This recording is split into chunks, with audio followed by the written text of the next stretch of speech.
My name is Patrick.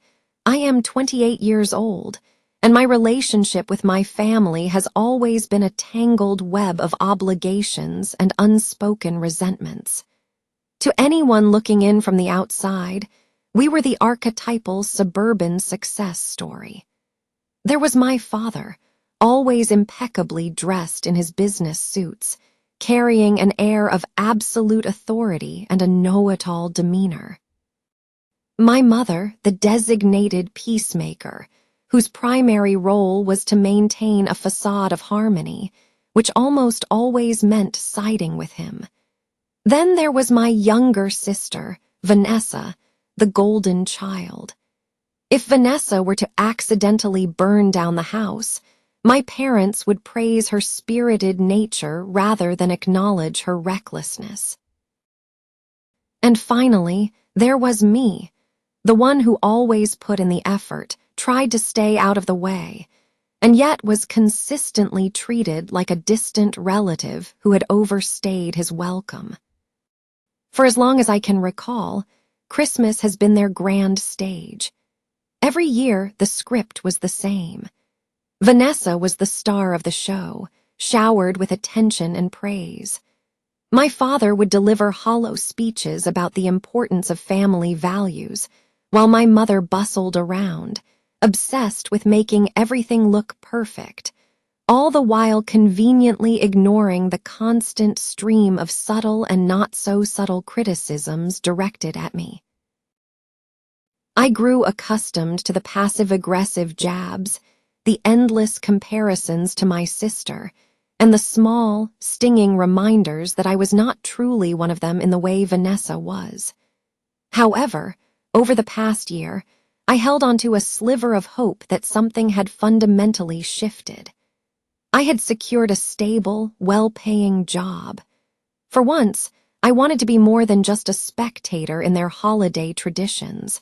I wanted to contribute something meaningful. That is how the idea for the chalet was born.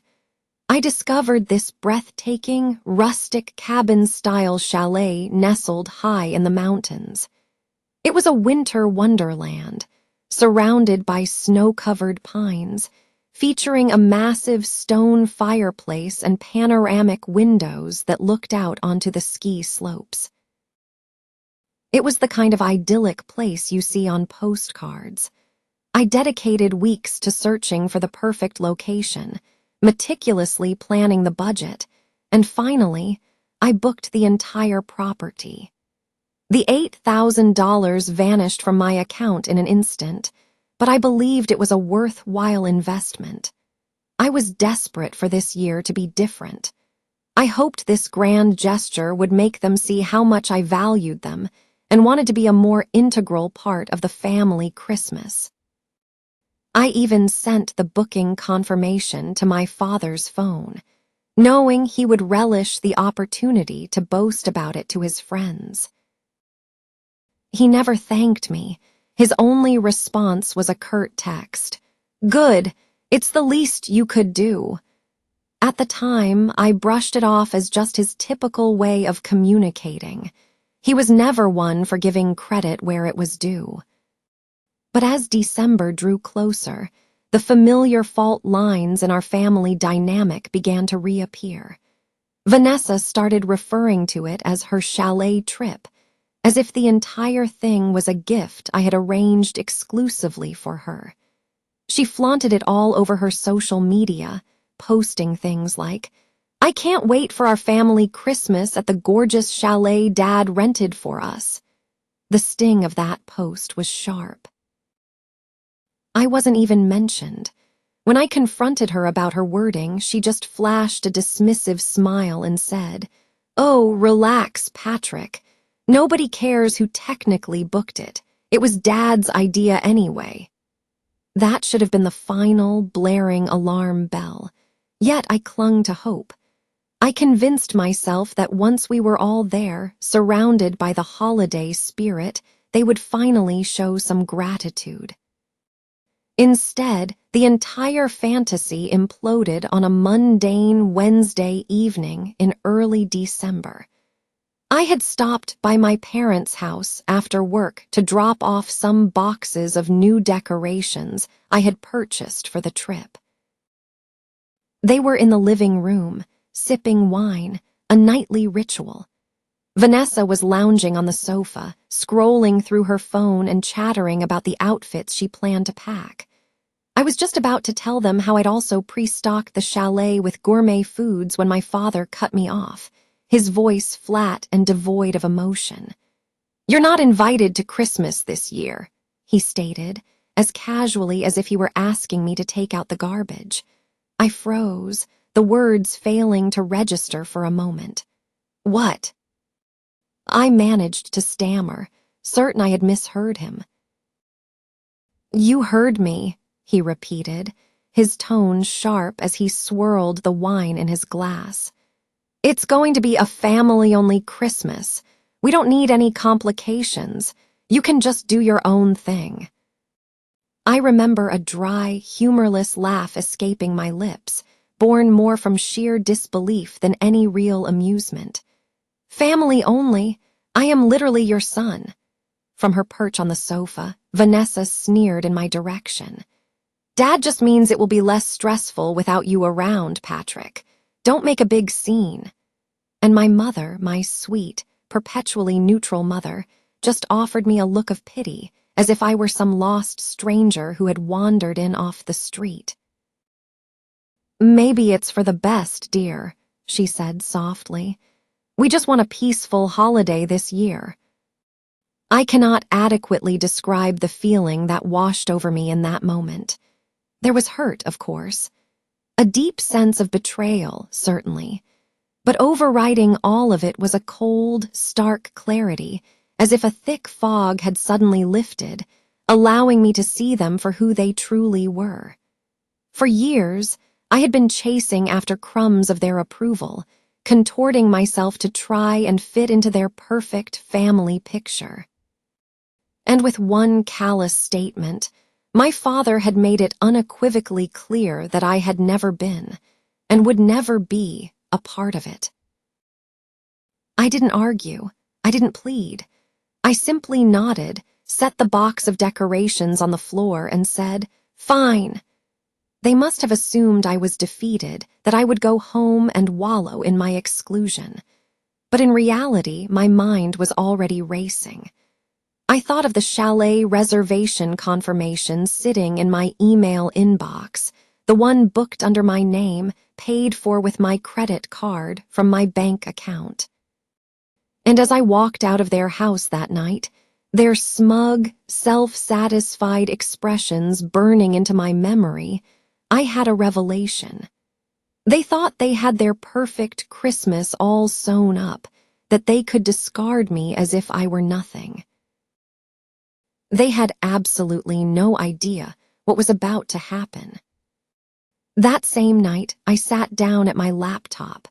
I logged into my online banking, found the transfers I had sent, and initiated a reversal. $8,000 flowed back into my account, where it belonged. Then, I opened the reservation for the chalet. With a single, decisive click, I canceled the entire booking.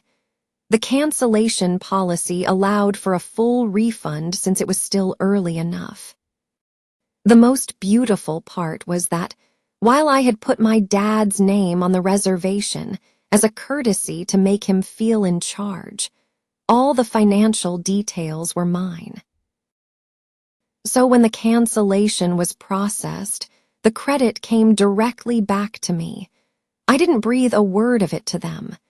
I went to bed that night with a strange sense of calm, anticipating the inevitable storm. The next morning, my phone erupted like a malfunctioning Christmas light display. I had 31 missed calls, a dozen voicemails, and one text message that made me stop dead. That's when I knew their perfect world was beginning to crumble. The text was from my father, and it was as brief and commanding as ever, as if he still believed he held all the power. "Call me back now." I didn't. I sat calmly with my morning coffee and scrolled through his voicemails, each one more frantic and furious than the last. The first one was laced with confusion. "Patrick, there's been some mistake. The chalet reservation is gone from my account. You need to call them and fix this." Then the tone shifted to pure annoyance. "This isn't funny. If this is some kind of childish prank, you had better reverse it immediately." Finally came the predictable explosion of rage. "You think this is clever. You have embarrassed me, Patrick. Do you have any idea? Fix this now." He was embarrassed. That was the crux of it. Not the fact that he had uninvited his own son from a Christmas celebration. Not the breathtaking chutzpah of casting me aside after I had bankrolled the entire event. No, his cardinal sin was that his friends and our extended family would soon discover that the grand chalet trip was off. His pride had been wounded, and in his world, that was the ultimate transgression. Around midday, Vanessa started her assault. Her messages were less about anger and more about a staggering sense of entitlement. "Are you seriously doing this to us? You promised we'd have Christmas at the chalet.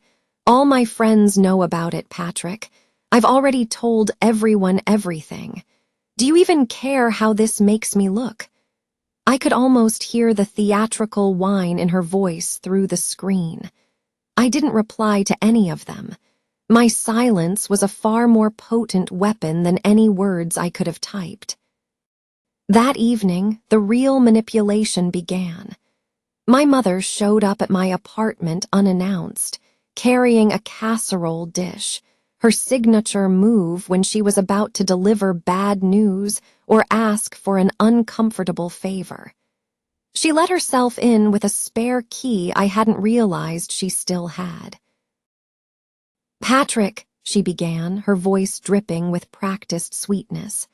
"I think we all got off on the wrong foot the other night. You know how your father gets when he's stressed. He didn't really mean you weren't welcome. He was just talking." I just stared at her, genuinely curious about her capacity for self-deception. "So I'm invited again now." Her smile faltered for a second, but she pressed on. "Of course, you are, but only if you fix this situation with the chalet. Your father's reputation is on the line, you know. So many people were looking forward to this. It would mean so much to all of us if you just handled it quietly." The emotional blackmail was so transparent it was almost comical.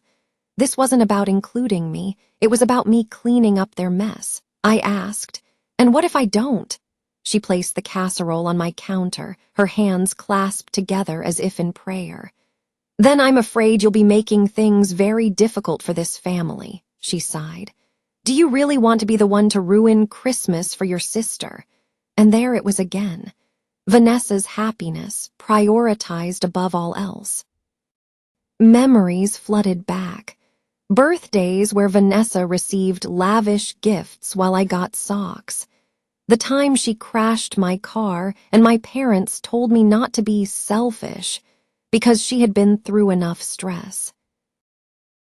It was the same pattern, endlessly repeating. My sacrifice for her spotlight. I didn't give my mother the argument she was baiting me for. I simply said, "Thanks for the casserole," and walked her to the door. She looked at me with that sad, disappointed expression, as if I were the petulant child ruining the party. "Your father is very, very disappointed in you," she said as she left. That night, Vanessa added me to a new group chat she had created. The title was Christmas at the Chalet, followed by snowflake and Christmas tree emojis. The irony was suffocating.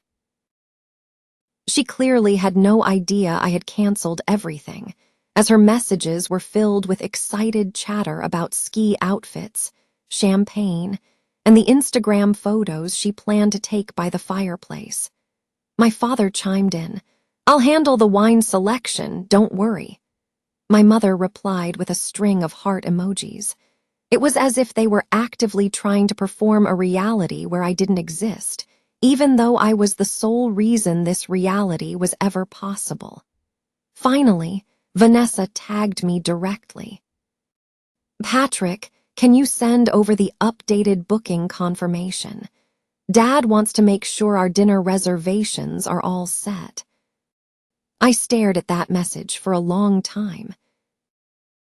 Every fiber of my being wanted to unleash the truth right there in the chat, to expose them for the greedy, entitled people they were. But something held me back. Not yet.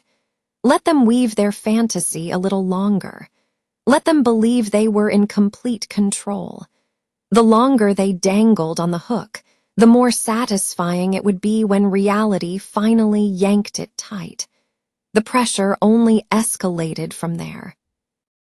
Over the following week, they started dropping hints to extended family, bragging about the chalet trip, and framing it as if Vanessa were somehow the generous host.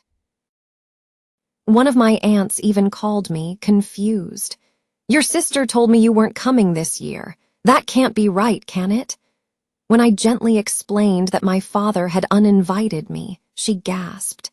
"But you're the one who paid for it all." The truth was beginning to leak out. I could feel their perfect little world starting to crack around the edges, and with every crack, their texts to me grew more frantic, more desperate. But nothing could have prepared me for the evening my father showed up at my apartment door in person. He wasn't radiating anger this time. He came armed with something far more insidious, false charm. He stood there in his pressed overcoat, holding a bottle of expensive wine as if we were old friends catching up. "Patrick, son," he began, his voice unnervingly smooth. "We need to talk about this chalet situation. I know you're upset, but let's be adults about this. I'm sure we can work something out." That's when I knew they weren't just panicking anymore. They were plotting. My father didn't step inside immediately. He lingered in the doorway, a salesman who refuses to leave until the deal is closed. He was smiling, but it wasn't a warm expression.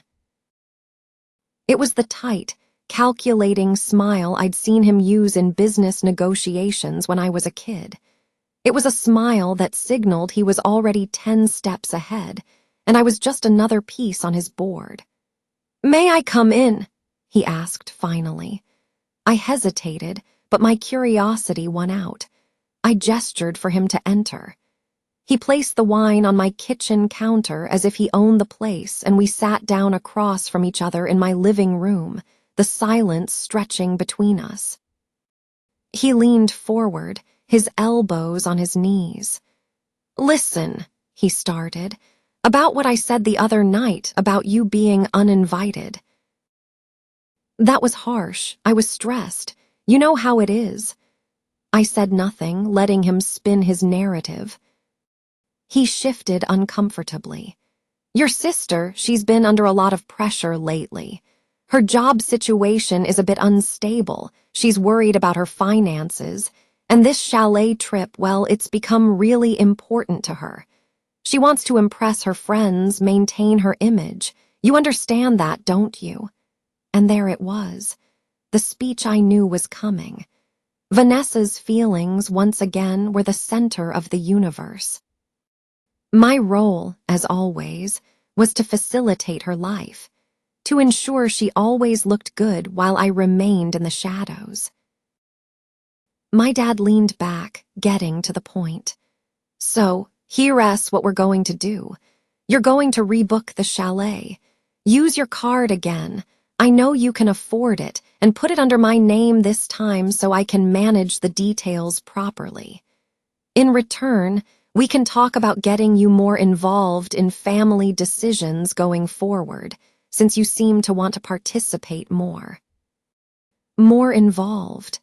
As if I hadn't spent my entire life trying to be a part of things. As if belonging to my own family was a prize he could dangle in front of me, if only I paid the entrance fee. I kept my voice perfectly level. So let me get this straight. You want me to spend another $8,000 on a trip that you explicitly uninvited me from, also Vanessa doesn't get embarrassed. His smile twitched for a fraction of a second. It's not about embarrassment, Patrick. It's about family unity. You wouldn't want to be the person responsible for ruining Christmas, would you?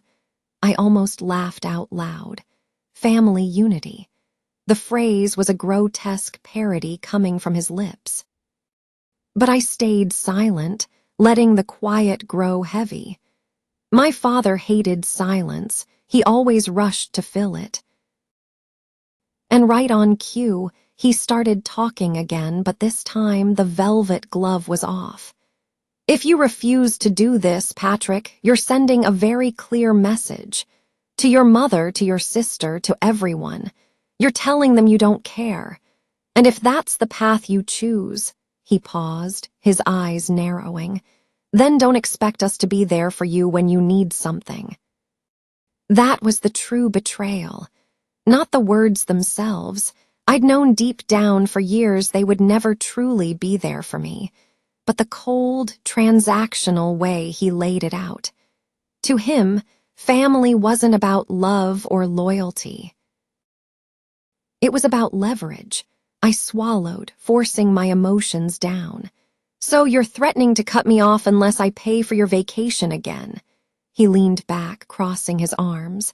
It's not a threat, it's just reality. You're old enough to understand how the world works, son. Nothing is free. Those last 3 words shattered something inside me. I thought of all the times I had helped them without a second thought. The loans I'd given when my dad's business ventures failed.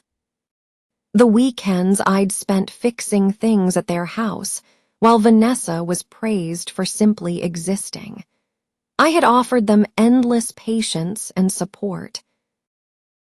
And here he was, looking me dead in the eye, telling me none of it mattered unless I opened my wallet again.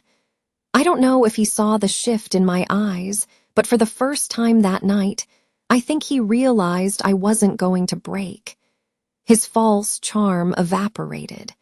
"Don't make this harder than it has to be, Patrick," he muttered. But the treachery wasn't finished. 2 days later, I received a call from my bank's fraud department. They were flagging a suspicious transaction.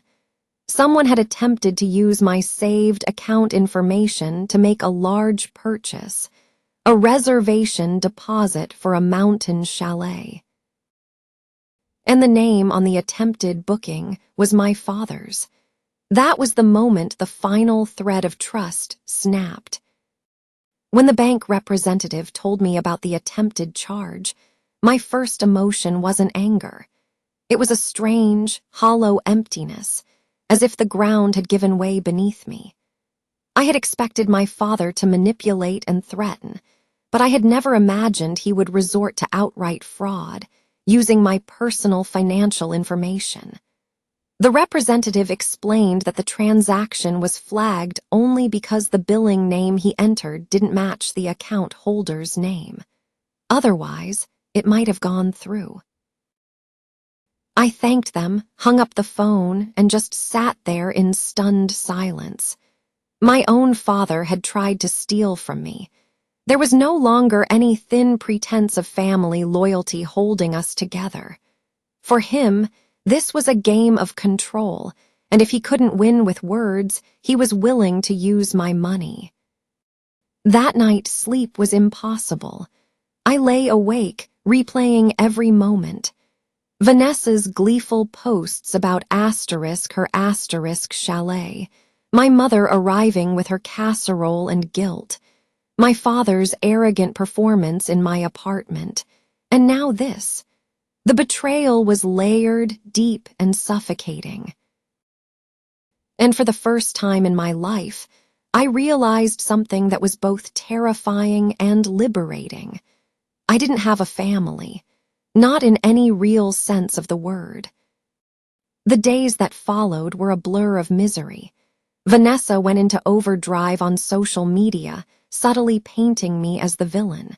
She posted vague status updates about selfish people who ruin things for everyone. Naturally, her friends flooded the comments with sympathy. A cousin texted me directly, asking, "Did you really cancel Christmas on everyone?"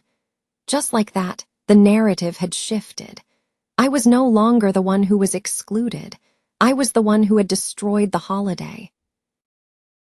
My mother sent me a barrage of texts begging me to just fix this. She said things like, "Your father is under so much stress, and Vanessa is heartbroken. You know how much this meant to her." Not once did she ask how I was. Not once did she acknowledge what they had done. At work, I struggled to focus. I'd stare at spreadsheets, but my mind would drift back to my father's face as he said, "Nothing's free." The words echoed in my head, a constant reminder that in his world, love was conditional. My productivity plummeted. I started staying late at the office just to avoid going back to my quiet, empty apartment. The loneliness was a physical weight. Christmas lights were going up all over the city. I'd see couples holding hands, kids with their faces pressed against toy store windows. Everywhere I looked, I saw warmth, connection, and joy. And there I was, with a one-bedroom apartment and a phone full of messages reminding me how unwanted I was. I'll admit there was one night when I almost caved. I sat with my phone in my hand, my thumb hovering over my dad's contact, thinking that maybe if I just apologized and gave in, I could have my family back, even a broken version of it. But then I remembered the phone call from the bank, the attempted fraud. The hollow feeling in my chest shifted into something else. It was resolve. That was the turning point. I started small. I gathered every piece of documentation I had, the emails showing the chalet booking in my name, the cancellation confirmation with the refund details, and the official fraud alert from my bank. I screenshotted Vanessa's social media posts and saved my father's threatening voicemails. For the first time, I stopped reacting emotionally and started seeing this as a strategic game. For every move they made, I would have a counter. I didn't tell them what I was doing. On the surface, I just went silent. I stopped answering their calls and ignored the guilt-laden texts, letting them assume I was sulking in defeat. But behind the scenes, I was building my case.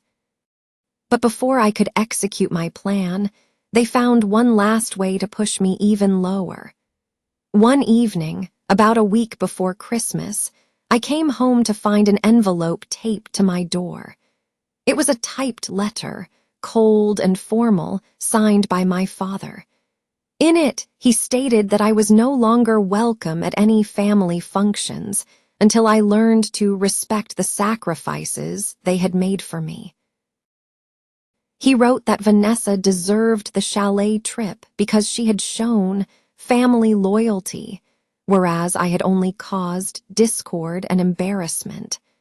The final line is one I will never forget. "You are not needed in this family, Patrick. Consider this your final notice."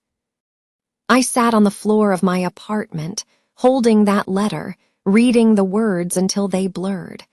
That was rock bottom. The kind of pain that settles deep in your bones and refuses to leave. But even in that darkness, something inside me shifted again. The boy who had spent his life desperately seeking their approval, the young man who had twisted himself into knots trying to fit their mold, that person was gone. In his place was someone quieter, colder, and far more deliberate. I wasn't going to fight for their love anymore. I was going to make damn sure they understood what it felt like to lose something they thought they owned. And so, in the silence of my empty apartment, I began to plot my revenge. Receiving that letter, something inside me finally clicked into place. It felt as if I had spent my entire existence chasing a knot of approval that was always just out of reach. Suddenly, I realized I no longer wanted or needed it.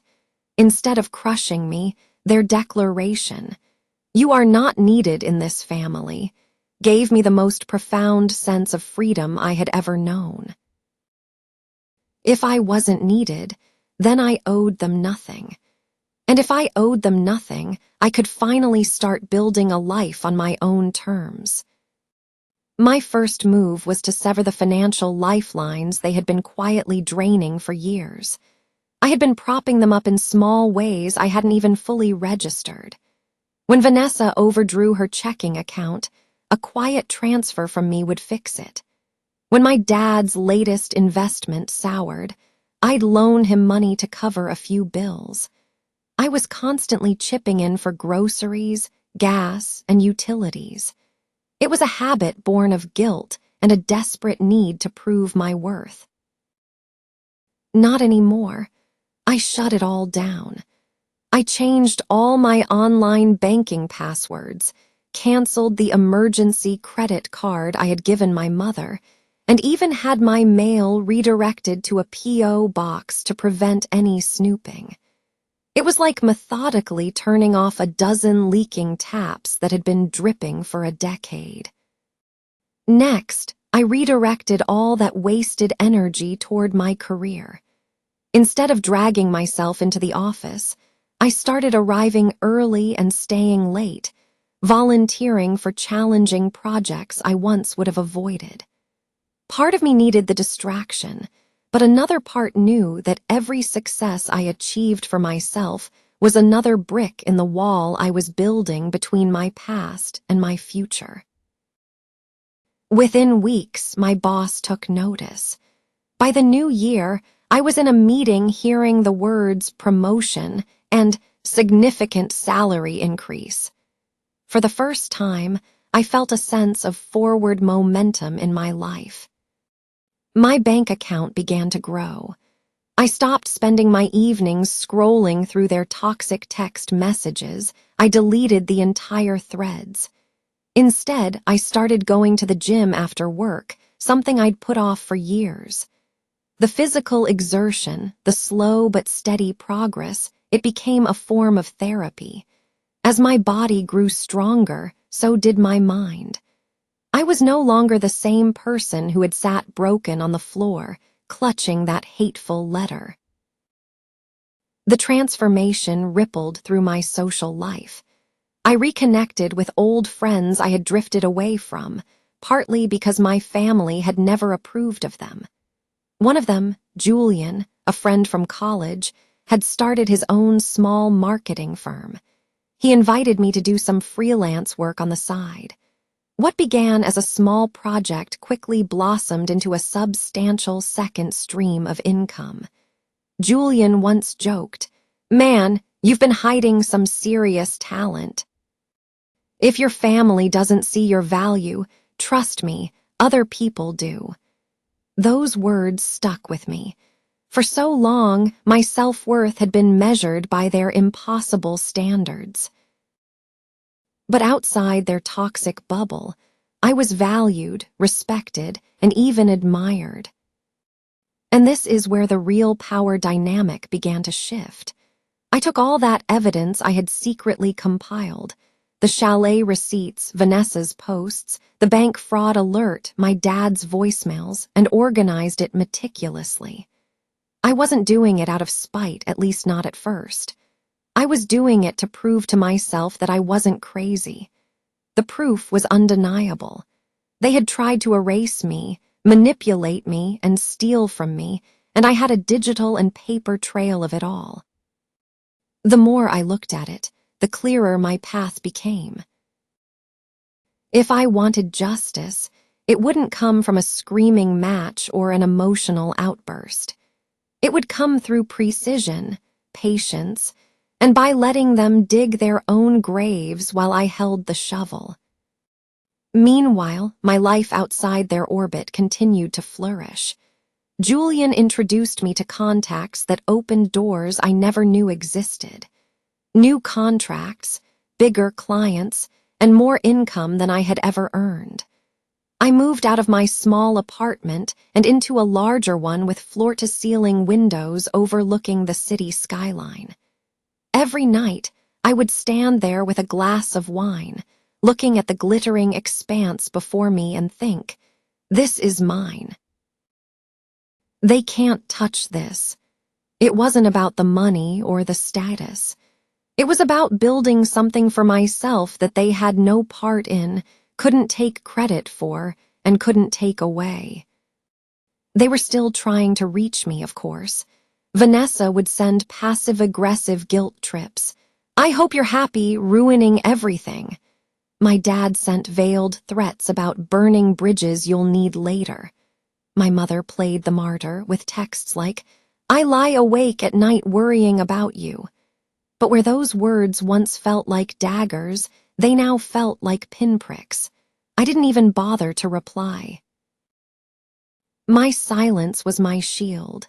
Deep down, I knew something they didn't. They thought they had cut me loose, but in reality, they had unleashed me. They were about to lose far more than just a son they never wanted. But I wasn't going to rush it. I was going to let my success be the slow-burning fuse. Let them get comfortable in their delusion. Because when the time came to finally strike back, it wouldn't just be satisfying, it would be undeniable. Then one afternoon, I received an email that changed everything. It transformed my quiet, personal journey of recovery into a clear, direct path toward vengeance. The opportunity presented itself on a completely ordinary Tuesday. I was at Julian's office helping him polish a pitch for a major new client. While he stepped out to take a call, I browsed my personal email and saw a message from my aunt, the same one who had called me weeks ago, confused about the chalet situation. She was different from the rest of my father's family, not perfect, but more observant and less inclined to cruelty. The subject line was simple. Thought you should see this. Attached was a scanned PDF of an email chain between my father and several extended family members. My heart pounded as I read. My father had crafted a narrative explaining that Vanessa had heroically stepped up to cover the Christmas expenses this year. She has been the responsible one, he wrote, while Patrick, unfortunately, has decided he is unable to contribute. It's a point of shame for him, so we'd appreciate it if no one brought it up around him. My stomach churned. The responsible one. Vanessa hadn't contributed a single dollar. My father was rewriting history to make me look like a pathetic failure. Worse, he was planting the seed that I was struggling financially, that I was somehow beneath them. But as nauseating as the email was, it was also a gift. It was concrete proof of what I had suspected all along. Their game wasn't just about excluding me.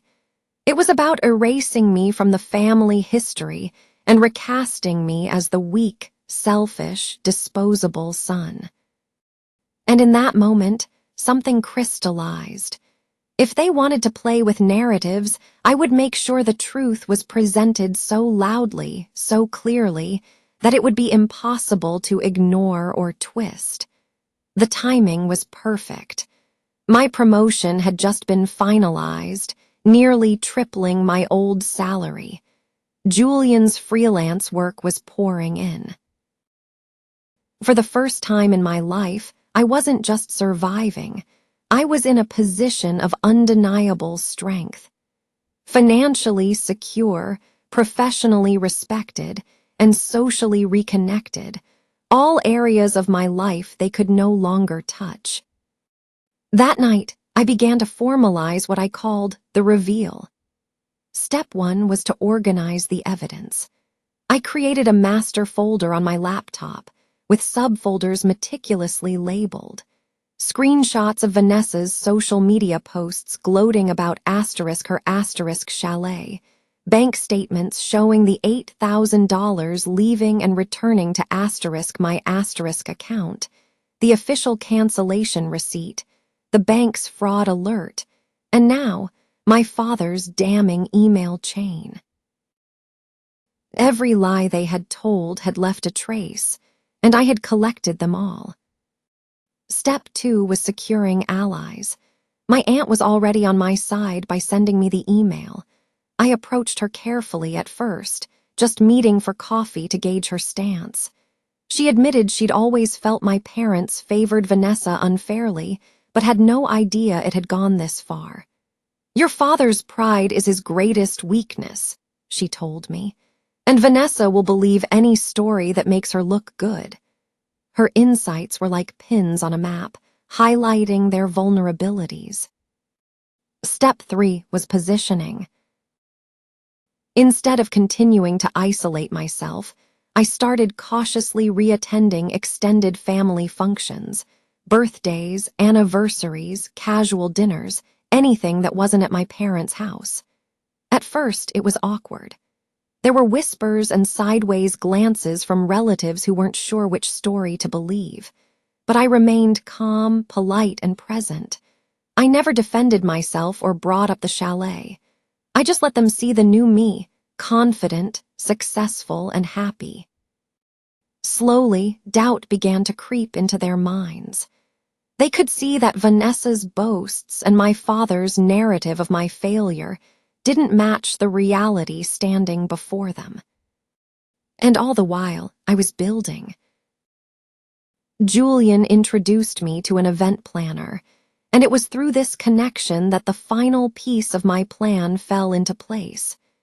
If my parents were going to use family gatherings as their personal stage, I would make sure that at the next major performance, the brightest spotlight was aimed directly at them. Because power isn't always about having the loudest voice. Sometimes it's about patience. It's about quietly stepping out of the shadows, stacking the evidence, and waiting for the perfect moment when your opponents are so confident in their victory that they don't see the ground crumbling beneath their feet. By the time that Christmas came and went, my parents thought they had won. They spent the holidays sulking at home, no chalet trip to boast of, but they framed it as my fault.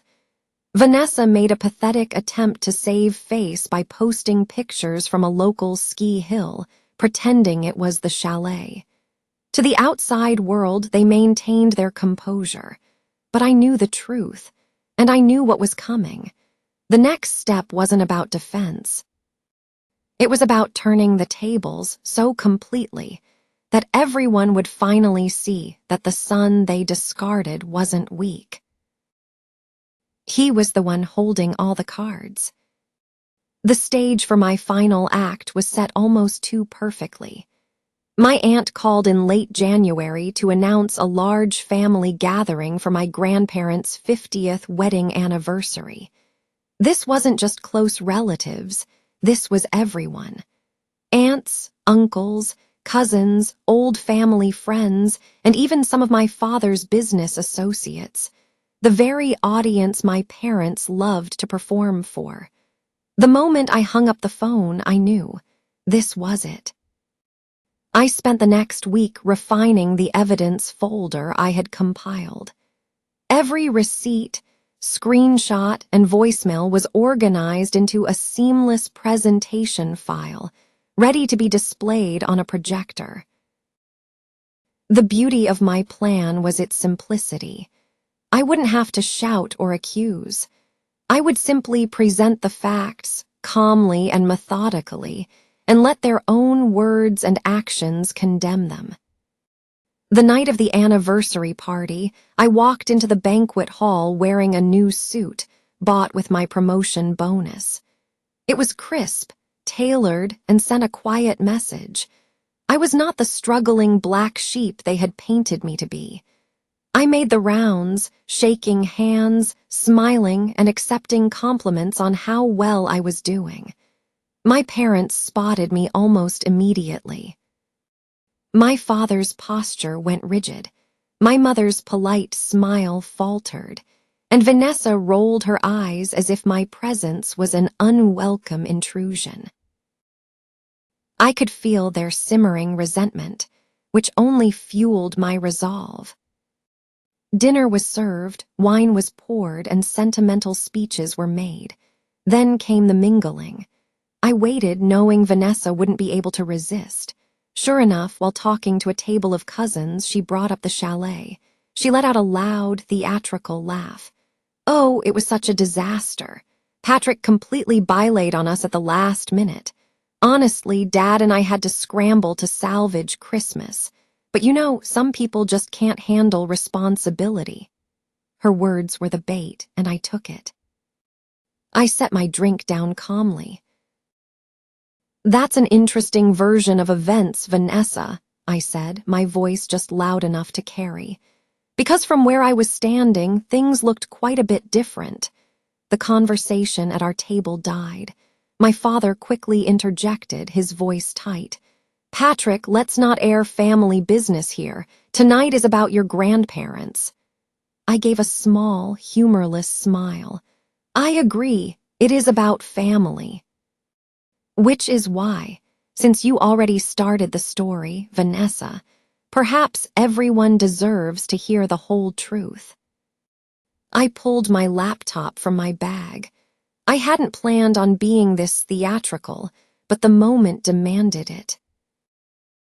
I asked a cousin to help me connect to the large projector that had been used for a slideshow of old family photos. Within seconds, my laptop screen was mirrored on the wall for everyone to see. I showed them everything. First, the chalet booking confirmation, with my name and my payment clearly visible. A few gasps rippled through the room. Then, the cancellation notice, showing the full $8,000 refund to me. Next came the screenshots of Vanessa's posts bragging about the chalet her dad rented, followed immediately by my father's email chain claiming Vanessa had paid for it all. And for the grand finale, I displayed the flagged fraud alert from my bank, with his name on the attempted transaction. I never once raised my voice. I simply narrated the facts. "This is what happened. I paid for a family trip. I was then told I wasn't invited. And when I canceled the trip I had paid for, my father attempted to use my bank information to rebook it without my consent." The silence that followed was heavy and absolute. You could have heard a pin drop. My parents' faces were ashen. Vanessa sputtered something about me twisting things, but the proof was right there on the wall, irrefutable. Then the murmurs began. My aunt shook her head in disgust. An uncle muttered, "I knew something wasn't right." Even one of my dad's business partners leaned back in his chair and whispered, "Unbelievable." For the first time, I wasn't the outsider. I wasn't the one being judged. The entire room knew I was telling the truth. My father tried to regain control. He stood up, glass in hand, and stammered, "Now, let's not overreact. This is all just a big misunderstanding." But I cut him off, my voice still calm. "A misunderstanding is forgetting to pick up milk. This was deliberate. And I think everyone here deserves to know what your family values really look like." The words hung in the air like an indictment. My mother finally broke, whispering, "Patrick, please stop." But it was far too late. The damage was done. Their carefully constructed image had been shattered in front of the very people whose opinions they valued most. I didn't stay much longer after that. I didn't need to. As I walked out of that banquet hall, I could hear the questions and accusations being leveled at them. The weight that I had carried for a lifetime was finally off my shoulders. It was on theirs now. The feeling of walking out into the cool night air, with my head held high, was a victory sweeter than any I had ever imagined. But the fallout was just beginning. The repercussions were swift, and for once I didn't have to lift a finger to make them happen. The morning after the anniversary party, my phone buzzed nonstop. Not from my parents, they were silent, but from cousins, uncles, and family friends who had been there. The messages all shared a similar theme: shock, sympathy, and a quiet sense of validation. "I can't believe they treated you that way. You were right to show everyone the truth. You're welcome at our house for the holidays from now on." The story spread like wildfire. My parents' carefully curated reputation, the thing they prized above all else, was in ruins. My father's business associates who were at the party began to distance themselves. One of them, who had witnessed the entire spectacle, pulled out of a joint venture, citing concerns about his character. For a man who lived and died by his public image, it was a devastating blow. Vanessa's attempt at damage control on social media was a spectacular failure. She posted vague rants about toxic siblings and jealousy, but the narrative was no longer hers to control. Screenshots of her original posts, bragging about the chalet, had already made the rounds. Every attempt to play the victim only made her look more pathetic. The friends she had tried so desperately to impress began to quietly unfollow her. Her small kingdom of admirers vanished overnight. My mother retreated into a shell. For years, her role had been the family diplomat, smoothing over my father's temper and Vanessa's entitlement. But now, when she tried her usual "let's just move on" routine, nobody was buying it. Her silence was correctly interpreted as complicity. Through all of this, I remained silent. I didn't need to gloat or say, "I told you so." My silence, which they had once used to isolate me, was now my greatest strength. Weeks turned into months. The calls stopped. The guilt trips ended. The letters taped to my door ceased. It was as if they finally understood they had no power over me anymore. And the most surprising part, I didn't miss them. For the first time in my life, I felt light. My career was thriving, my friendships were genuine, and my independence was absolute. I had found peace. One afternoon in March, I ran into my aunt at a coffee shop. She told me my father had tried to host a clear-the-air dinner party, but almost no one showed up.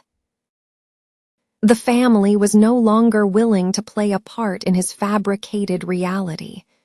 "You don't realize it yet," she said, a small smile on her face, "but you won. You didn't just win against them. You won back yourself." Later that night, I stood at my apartment window, looking out at the city lights. For years, I had begged for a seat at their table, contorted myself to fit their expectations, and carried the weight of their disapproval like a physical burden. But I didn't need their approval anymore. I had built a life for myself, something stronger and more real than anything they could offer. Their perfect chalet vacation had collapsed. Their reputation had crumbled. Their control over me was gone forever. And as I turned away from the window, a genuine smile touched my lips. Because the truth was, they hadn't uninvited me from their Christmas. They had gifted me my freedom.